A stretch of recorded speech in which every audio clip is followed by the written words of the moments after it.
So when I was a freshman in college, I stayed in an upperclassman dorm. So most people in the dorm were sophomores.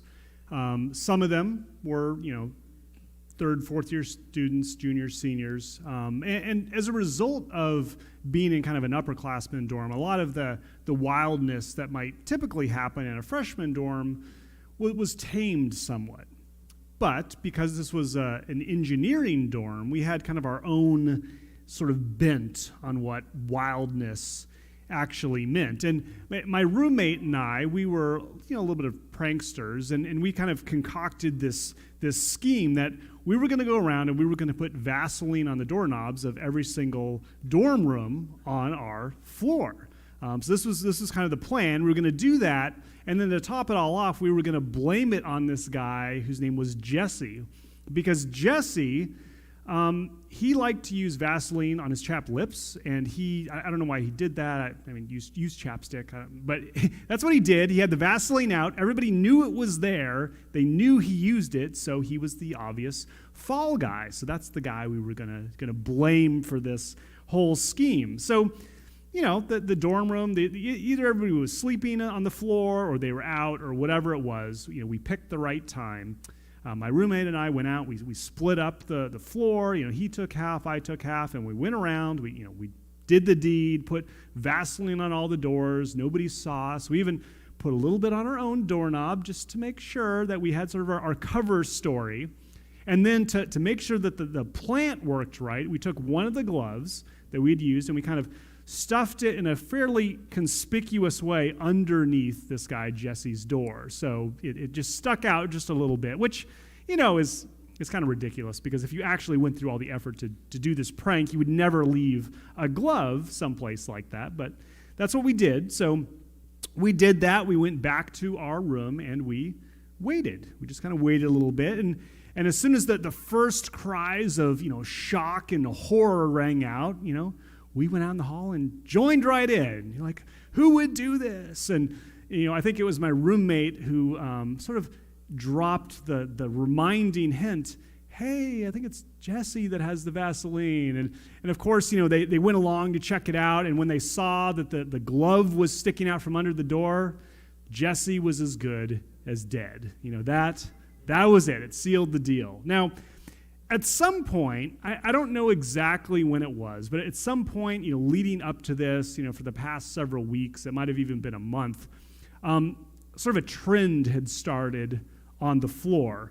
And the trend was, kind of the idea is that just randomly, a mob of guys, like 6 to 10 guys, would get rounded up and they would pounce on some unsuspecting roommate, drag them kicking and screaming down the hall, and throw them into the shower, fully clothed, and just leave them there, just drenched wet in the shower. Like, that's just what we were doing. I don't know why, but that is what was happening kind of at this point in the history in the dorm. And again, there wasn't really a rhyme or reason to who got attacked this way, who got kidnapped, but there was a little bit of politics involved to make sure that kind of when that mob fervor was starting to build up, you would kind of innocently give a reason why somebody else should get thrown into the shower and not you. And then, of course, when the mob started to kind of think that way, then you'd join in the battle cries and still kind of trying to remain sort of faceless in the mob so that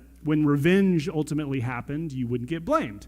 So that was kind of what was going on generally in the dorm room. So this mob then, of course, started to build up and gathered around Jesse's door, and he rather stupidly opened his door and immediately was swept up by the mob. His cries of innocence were totally ignored. He didn't have any hopes of resisting, dragged down the hall. But of course, this was no ordinary kidnapping, because this was a kidnapping of vengeance because of the Vaseline on the doors. So, the usual beginning happened. They dragged him down, took him down to the shower, but for some reason, again, I don't know why this would be the case. This was a dorm room, a bunch of guys, nobody does any cooking, but somebody had a big bag of flour in their room for some reason. So in addition to him being thrown in the shower, the whole bag of flour was promptly dumped on his head. Needless to say, the janitor was not amused afterwards at all. And there was many pieces of clothing that were totally destroyed from that process. But, that happened. My roommate and I were quite happy with how it all transpired and slipped away slyly to our rooms, and nobody ever knew. Nobody ever knew that we had kind of been behind concocting this whole scheme. It was fun to stir the pot, get everybody all riled up. But while such behavior may have been acceptable in a college men's dorm, it hardly would be tolerated in our normal lives today. I mean, imagine if, you and your coworkers decided to go, mob up on one of your other coworkers and, drag them away and, do something of that sort. Let's see if I can go to the next slide here. Oh, wait, that happened in my other office. So at least we took the picture of it happening in my other office. We were actually doing some cleaning here, but it made for a good story. So, but if we actually had done this, if we'd actually grabbed this guy and dragged him away, we would have been arrested or something, because that's just not something that is acceptable to do in normal, everyday life. And we can't get away with this kind of stuff because as we get older, we're expected to be more responsible. We're expected to be wiser, more able to control ourselves, and often much more is at stake at that point in our lives. So today we're continuing in Exodus, and we are in Exodus chapter 4, as Ron was reading earlier. I do encourage you to get out your Bibles if you have one, or use one of the pew Bibles so you can kind of follow along with what we're going to be looking at. Last week we talked about how Moses saw the burning bush, and at that point God spoke to him from the bush and gave him this call, this commission to go back to Egypt to free the people of Israel. And this week, as we're looking in Exodus 4, we're actually going to be looking at how Moses began that journey going back to Egypt, which, of course, in the beginning here involves him leaving Midian. And Midian was the place that he'd been staying for the past 40 years. This is where he found his wife. This is where he had kids. This is where he raised his family. This is where he had been working. 40 years in Midian that he now had to leave. And in the beginning of this reading, he first went to talk to his father-in-law, Jethro, and kind of explained to him his plan to leave and go back to Egypt and bring along with him his family. And then we read this in Exodus 4:20. So Moses took his wife and sons, put them on a donkey, and headed back to the land of Egypt. In his hand he carried the staff of God. So Moses was heading back to Egypt, commissioned by God again. He was God's called spokesperson who was going to be delivering the people of God, delivering all of the Israelites. But then we read this very puzzling encounter starting in verse 24. It says, on the way to Egypt, at the place where Moses and his family had stopped for the night, the Lord confronted him and was about to kill him. But Moses' wife, Zipporah, took a flint knife and circumcised her son. She touched his feet with the foreskin and said, now you are a bridegroom of blood to me. When she said a bridegroom of blood, she was referring to the circumcision. After that, the Lord left him alone. And reading this passage, many a Christian, including myself, have wondered, what the heck is going on here? Like, what is this all about? I mean, in some ways, it seems sort of capricious of God. I mean, he got angry with Moses before. Moses was kind of resisting this call. He was coming up with all these excuses of, why God shouldn't pick him. God was upset at that, but he wasn't, going to do, he was tolerating it. God tolerated it even though he was upset with Moses. But now, in this passage, seemingly out of nowhere, God's about to kill Moses? I mean, what exactly is going on? What does this encounter tell us about God? What does it tell us about even our own walk as Christians? Is this even applicable to us in any way? And these are all very good questions. Unfortunately, they can be very challenging for us to try and answer. And it seems that probably much of what was going on in this story probably was easily understood by the original readers, the original hearers, but over the years, over the centuries and millennia from when this story actually happened, some stuff has been lost. Some understanding about the circumstances has been lost to us, and we are still left with a lot of questions because it's just not clear all that was really going on in this situation. Now, there have been many guesses, of course. Scholars and theologians have sought to try and understand and interpret this passage. Now, I don't want to spend a lot of time trying to guess at stuff today. We're not going to do a lot of that, but people still have sought to try and understand this passage. But for example, we simply don't know how God intended to kill Moses. We don't know how he was planning on doing that. Was Moses going to be attacked by an enemy? Was he going to get a disease and die from that? Was an angel of the Lord going to strike him down? We just don't know. But what we do know from this story is that whatever way God had intended to kill him, Zipporah, Moses' wife, she saw it coming. She saw that disaster was on the way. This impending death was approaching, and she had the foresight as well as the time to actually do something about it, to avert this crisis as she did. We don't know exactly why God wanted to kill Moses, other than that it had something to do with circumcision. While we may conclude that the sin was that Moses' son wasn't circumcised, we have to ask, well, what about the other son? There were two sons, and Zipporah only circumcised one of the sons. We don't know.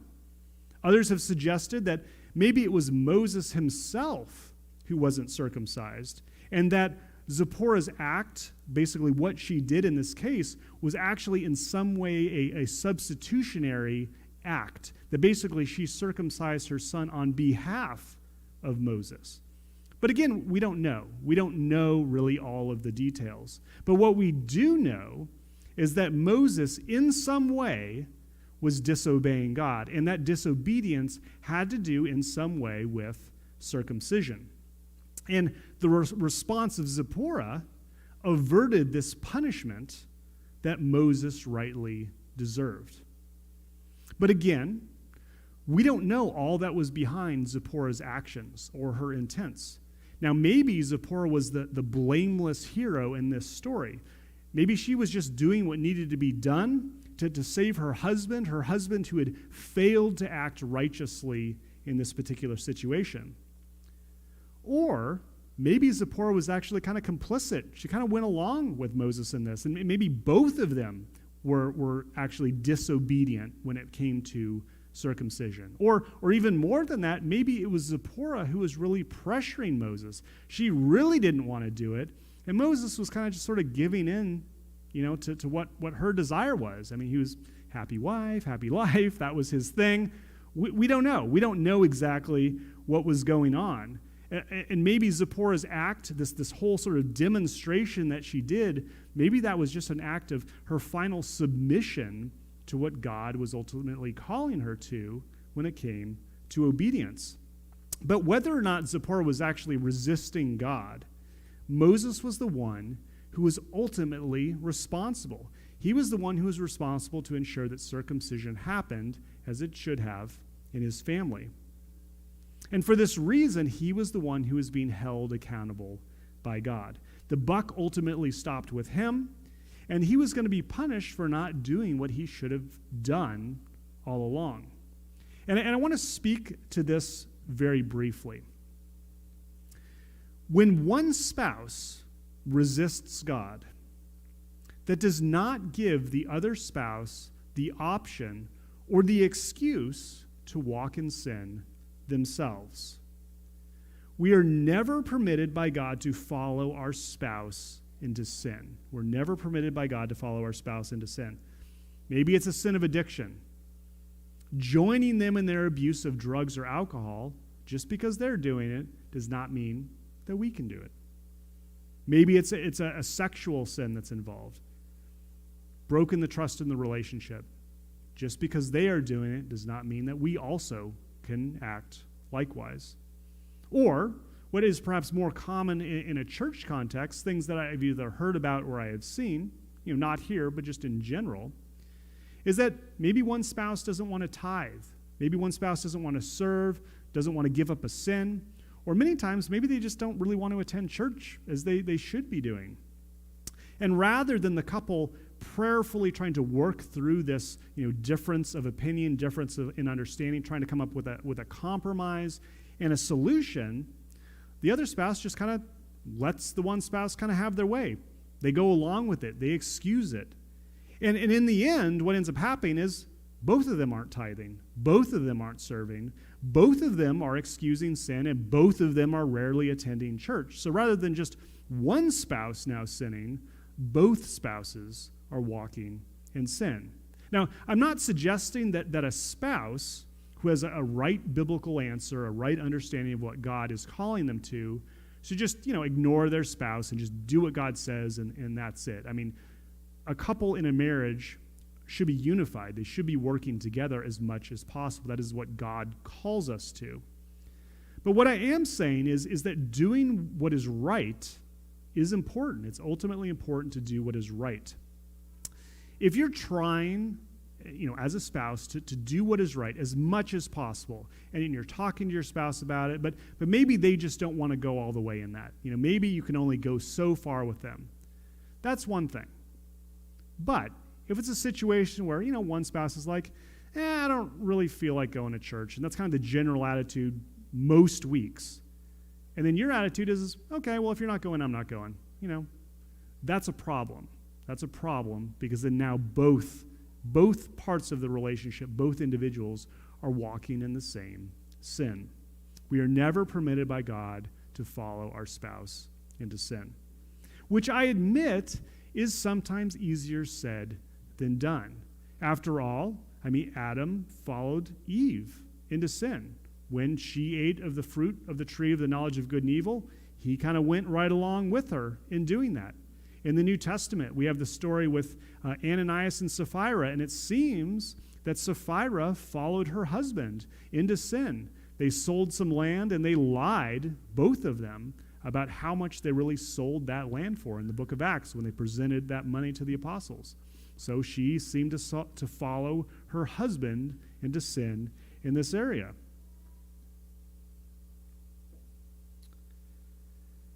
It may be tempting to go along with your spouse's sin. It may be tempting to protect yourself, to protect your family. You may even do it out of love for your spouse or sometimes as a way of getting back at them. But none of these is ever an excuse before God to be sinning. Moses was disobeying God. He was responsible for circumcision in his family.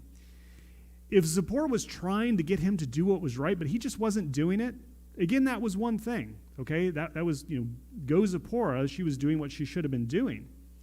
And if he still refused, that was just kind of the way it was. But if, on the other hand, Zipporah was kind of agreeing with him that they should not follow through on circumcision as they should be, or even worse, if she was kind of leading the charge in that and trying to convince Moses to not do it at all, well, again, this is a problem. And in this case, both of them would have been sinning. Both spouses would have been sinning. But here's what I want us to pay particularly close attention to this morning. Keep in mind that this punishment that God was about to inflict on Moses was deserved by Moses, even though God had just called him to deliver Israel. And again, this is what I want us to pay some close attention to this morning. Moses was God's called man, the one that God said would be victorious because God was going to be with him when he went back to Egypt. But despite that, God was about to dole out the most extreme of punishments that would, of course, result in Moses' death. God seems to have overlooked Moses' disobedience in this area prior to him being called to go back to Egypt. But now that Moses was on mission, he was actually going towards what God had called him to, God was no longer overlooking that disobedience. Being given this new responsibility and new task seems to be what made all the difference for Moses. Now, many of you are probably familiar with the title of this sermon, that phrase, with great power comes great responsibility. From the Spider-Man comics is what it's often associated with, but there's actually a biblical parallel to this same statement. And this is in Luke 12:48. We read this. When someone has been given much, much will be required in return. And when someone has been entrusted with much, even more will be required. Now, as Christians, we all know that we've all been given, talents. We've been given natural gifts. Additionally, some of us are born into plenty, while some of us are born into poverty. Some have a great education, great opportunity in life, while others not so much. We're all given different spiritual gifts, but there's nothing that says we're all going to be dealt an even hand in this, that we're all going to get the same ultimate value in terms of the different opportunities and giftings in our life. But for those of us who have been given more is expected of us from God. And to those of us who have been given the correct information, a true understanding of what God's calling is on the life of a Christian, we are held to that standard. God holds us to a higher standard. When Moses was appointed to deliver Israel, suddenly he was entrusted with much more power. And corresponding to that increased power, his responsibility before God and men also increased. As a shepherd in the wilderness, Moses' sin wasn't good. Ultimately, Moses was still going to have to stand before God on Judgment Day and answer for the sin that he had been involved with. He was going to have to answer for it. But it wasn't as critical to try and deal with that sin at that point. It was more something that could be tolerated. But as soon as he went from being shepherd to being the deliverer of Israel, that sin became intolerable in this new role. And this is in much the same way that we would expect, for example, leaders in a church are held to a higher standard in many ways when it comes to sin and other things in their life.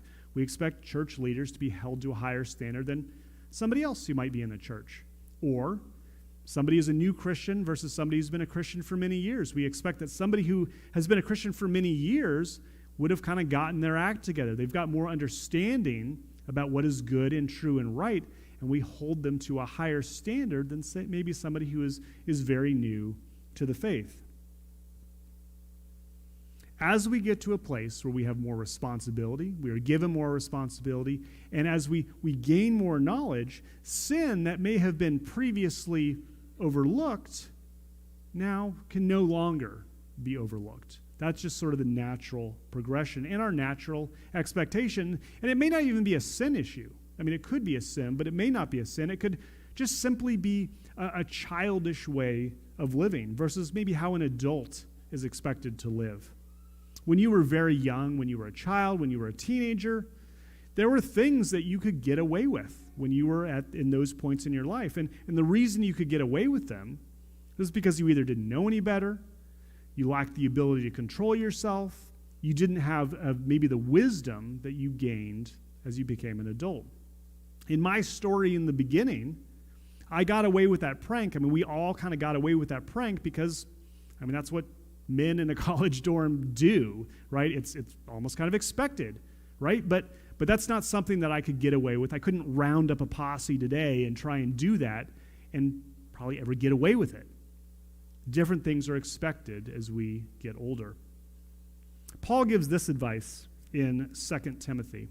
He says this, "Run from anything that stimulates useful lusts. Instead, pursue righteous living, faithfulness, love, and peace. Enjoy the companionship of those who call on the Lord with pure hearts." And in 1 Corinthians 13:11, he reflected on his own life, and he said this, "When I was a child, I spoke and thought and reasoned as a child. But when I grew up, I put away childish things." As God is calling us into something bigger and into something better in our lives, something that is the next step in our Christian walks, in our growth, something in our maturity. Just like in any other area in our lives, we need to be ready to give up the old stuff and embrace the new stuff as we are preparing for what is much better down the road, that is just God is waiting to lead us into. But unfortunately, that doesn't always happen. We just don't always do that. We often look back rather longingly at the childish things we used to do in the past. We feel like that's where all the fun was. That was when I, had a good time in life. The grass always seems greener in those cases. But I just want you to remember that when you were a child, both you and me, we both did this, we looked longingly at all of the awesome and amazing things we were going to be able to do when we became adults. I mean, what little girl wasn't super excited about, growing up one day, getting married, having a baby? What little boy wasn't super excited about one day they would grow up and they'd be able to, have a really cool job? I mean, there were the movies we wanted to watch, and we wanted to be able to stay up late. We wanted to be able to eat whatever we wanted, to spend the money we earned how we wanted to earn it. And as we have become adults, that is just naturally what's happened. That's what we have embraced as we have become adults. These are privileges that we have, things that are part of our lives that we can enjoy because we have matured and grown in ways that a child probably couldn't handle. As Christians, we get caught in the same sort of grass is greener type of trap. We look back longingly on all those things that we used to enjoy when we were non-Christians or when we were young Christians. And we forget about all the things that we enjoy now in our Christian maturity. And we often don't even realize all the amazing things that God has ahead of us, in store for us, if we continue in our faith journey and that walk towards maturity. Just like God was calling Moses towards those greater things, God is continuing to call us towards these greater things as well. Sometimes we get sort of stuck in this, not yet adult, but not a child kind of mindset where we're basically kind of like Christian teenagers in a way. We're ready to conquer the world on one side, but on the other side, we still have to ask our parents to drive the family car. So we're not quite there. We need to keep walking towards maturity. I just want you to think about the fruit of the Spirit for a moment. This is the stuff that is grown in us by the Holy Spirit, and as we mature as Christians, these things flourish in us. Love, joy, peace, patience, kindness, goodness, faithfulness, gentleness, self-control. It's uncommon to see people, even one person, who really embodies even just one of these things, where you just look at them and are like, wow, that fruit is really very much present in that person's life. It's uncommon. We just don't see that all the time. But think about it for a moment. What if you lived kind of in your mind, in your spirit, before God, you lived in a place where you were walking in near perfect peace? I mean, what would your life look like in that case? All those things that we worry about all the time, all the anxiety, all the fights that we tend to pick with people, the annoying stuff that we know really has no value, that just kind of causes discord in our lives. What if we were walking in peace? All that useless stuff gone, all that heartache. What if we were free from most of that because we really embodied the fruit of peace, that the Holy Spirit really grew that in us?